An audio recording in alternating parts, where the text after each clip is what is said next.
This is the brand new Vauxhall Corsa SRI. At £13,625, it's not only £2 less than the nutcase VXR, but is more usable and cheaper to insure. It's still very quick. It even looks fast standing still with its aggressive angular styling.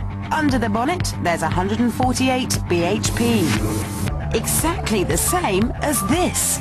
The Ford Fiesta ST, a firm favourite on Fith Gear, this little Ford is only £170 more than the Vauxhall, but with a top speed of 129, it's 1 mile an hour slower. The 0 to 62 times are nearly identical at just under 8 seconds apiece.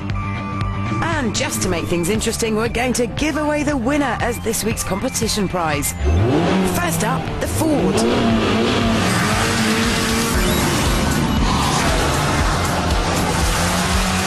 Ford has managed to squeeze a 2-litre engine into this thing, and it is really, really keen to please.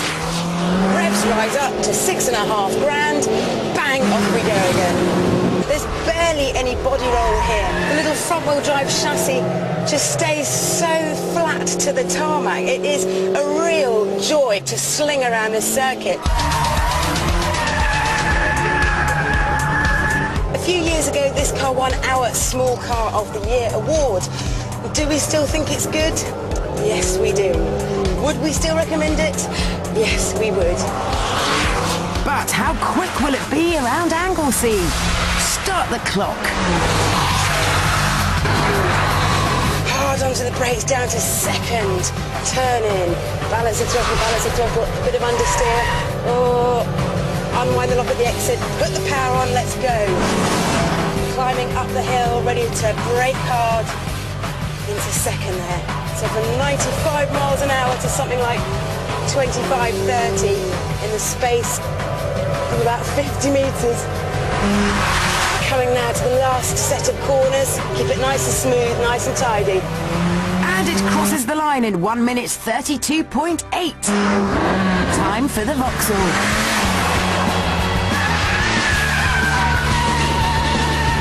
It may produce the same 148 bhp as the Fiesta, but it does so in a very different way. The Ford has a 2-litre normally aspirated engine.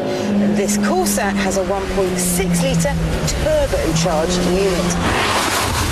It's very aggressive, very rough and ready, whereas the Fiesta's is nice and smooth. The brakes are big, but you have to get to the bottom of the pedal to make this car stop, and that activates the ABS right at the end there.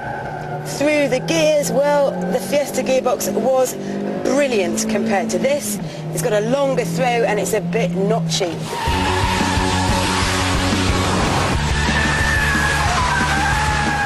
When it comes to handling, the body rocks and rolls as you swing it from left to right, and it has so much understeer, so much more than the Fiesta. It's definitely a faster car though. Up this hill, I'm way over 100 now, whereas I only got up to 95 in the Fiesta. So this is faster in the straight, but the Fiesta, I think, is quicker in the corners. Oh, this is an interesting one. Start the clock. Come on then, Turbo, do your stuff. The first checkpoint, the Fiesta is leading by a super slim 1/10 of a second. Braking hard, down into second, turn in. By the second checkpoint, the Fiesta has increased its lead by 0.3 of a second. Turning in, unwind the lock a bit, turn in again. Try and feed as much power through as the tyres will allow. And the Corsa crosses the line in 1 minute 33.7. That's almost 1 second slower than the Fiesta. So, join us later for a chance to win a fantastic Ford Fiesta ST for yourself. Coming up, Jason goes off-road with hard man Phil Vickery and Tiff in the new Lexus ISF.